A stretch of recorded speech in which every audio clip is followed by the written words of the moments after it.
Teenage DC fan, back with another video, and in this video I will be doing another episode review for Batwoman, and this episode was titled Down, Down, Down.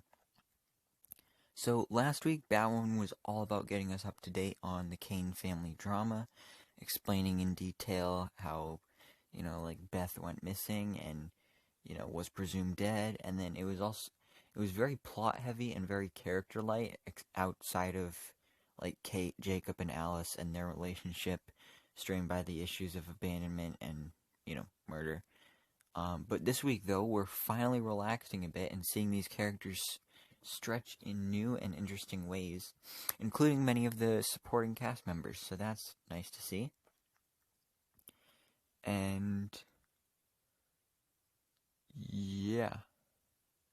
So, in this episode, they paired up Sophie and Mary, which definitely wasn't a choice I saw coming, because these characters have very little reason to hang out. And Sophie's entire story is about her relationship with Kate and Jacob, and even though Mary is a part of that family, that doesn't mean the two of them have anything in common. So instead, Sophie goes to Jacob with a request, which one can only assume is what makes him assign her as Mary's personal bodyguard. And I'm curious to know whether Sophie wanted to be paired with Mary, or whether she suggested that his daughter needed protection, hoping that he would put her with Kate and ended up with a different daughter altogether. But regardless of Sophie's intention, being paired with Mary offers a number of possibilities.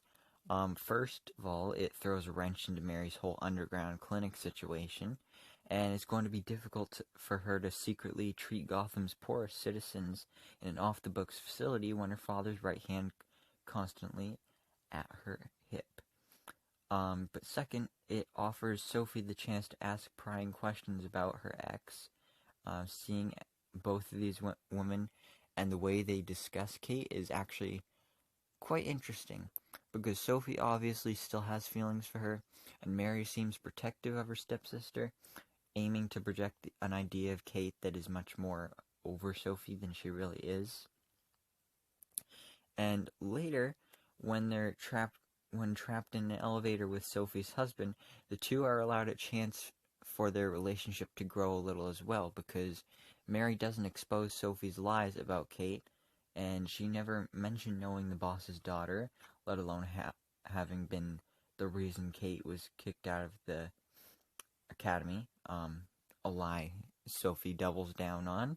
And then when they encounter injured people in the hallway, Sophie gains a new level of respect for the young woman when she sees Mary save a life unprompted, because she thinks that she's basically a noob at being a doctor, but no, she knows everything, basically.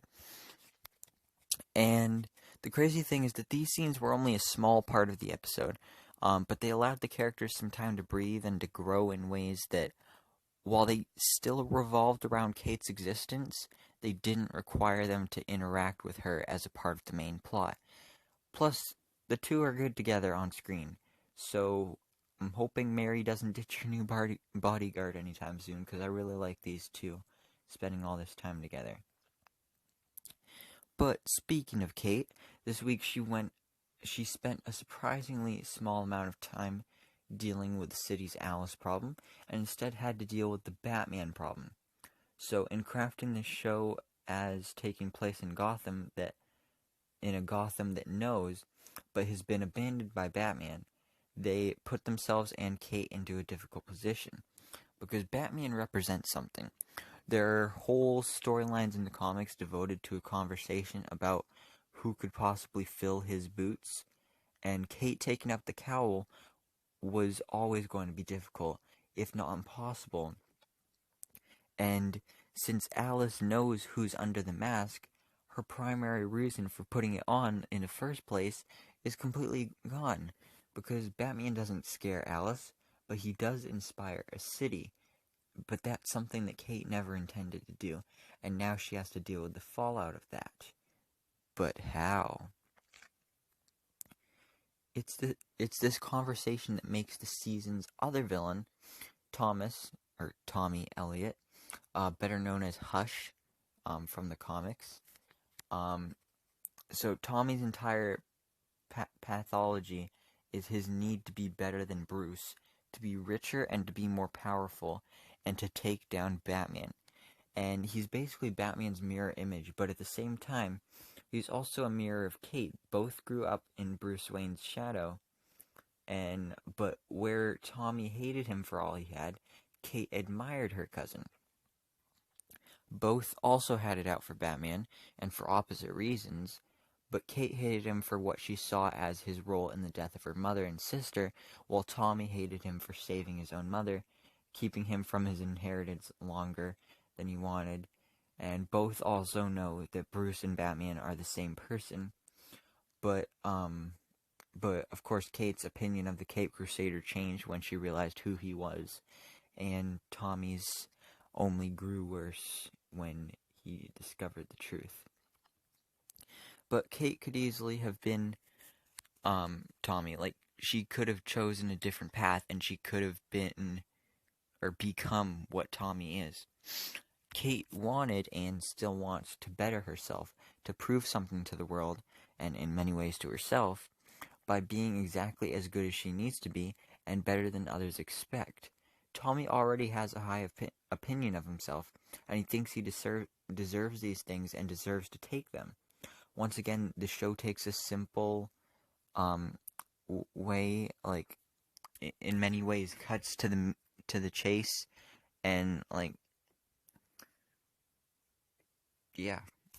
I mean, I don't even know where I was going with that, but so Tommy is entitled, and he resents having to work to become something, and sees other people's adversities, which of course are adversities that he does not face, as things that made it easier for them to get ahead. He even hates Bruce for having one more dead parent than he had, which he saw as Bruce getting an opportunity, his inheritance, while Tommy had to wait for his own. Like, this is just a really selfish, greedy guy. But Kate, meanwhile, well, she has to work for everything.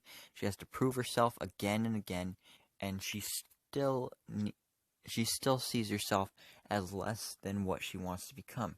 She isn't Batman, and she never will be Batman. But as she says, maybe she's something better.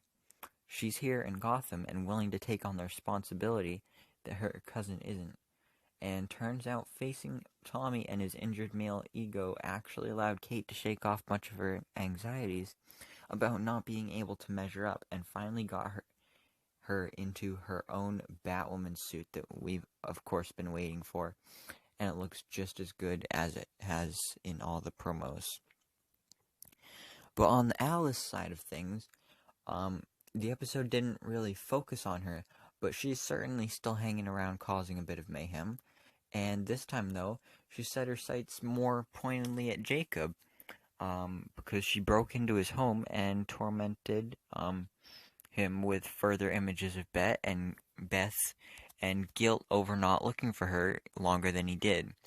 And Alice is very good at getting under people's skin, both figuratively and literally. But this time it seemed like Jacob was only part of the equation, because his home is also Catherine's home. And Alice left a little greeting card for her stepmother, in the form of 3 playing cards that certainly meant something to the new-ish Mrs. Kane. And after learning last week that Catherine has some agenda tied to Alice, this only goes further in cementing the idea that perhaps she isn't as good as she seems. And apparently in the comics, the exact nature of what happened to Beth is murky at best, though Jacob did hide her identity from Kate, which led to a rift in their relationship. But is Catherine perhaps associated with where Beth has been this whole time? We don't really know much about what she does other than help to craft an external image of Gotham that's very different from the reality. But either way, I'm looking forward to learning more about her and what exactly those playing cards mean. And this week really started to peel back some layers on the series. But 3 episodes in, It's also the first time we've gotten a chance to take a small break from the constant churning of plot to spend time with these characters, and it was a welcome change. I'm actually starting to care about Sophie for more than the pain look she causes on Kate's face. So yeah, this was a pretty good episode. And next week, we got Trouble in Paradise as Jacob seems to have learned something about Catherine that's got him upset. Plus, a new villain emerges in the form of Magpie, who is another Batman villain from the comics. But yeah, this episode, Down, Down, Down, was pretty good. I don't think it was as good as past episodes, but it was still a good episode. I'm still very invested in this episode, and I'm excited to see what comes next for this series. So, let me know what you think down in the comments below. Please remember to like, comment, and subscribe, and I hope to see you in my next video so I can bestow all my decent knowledge upon you.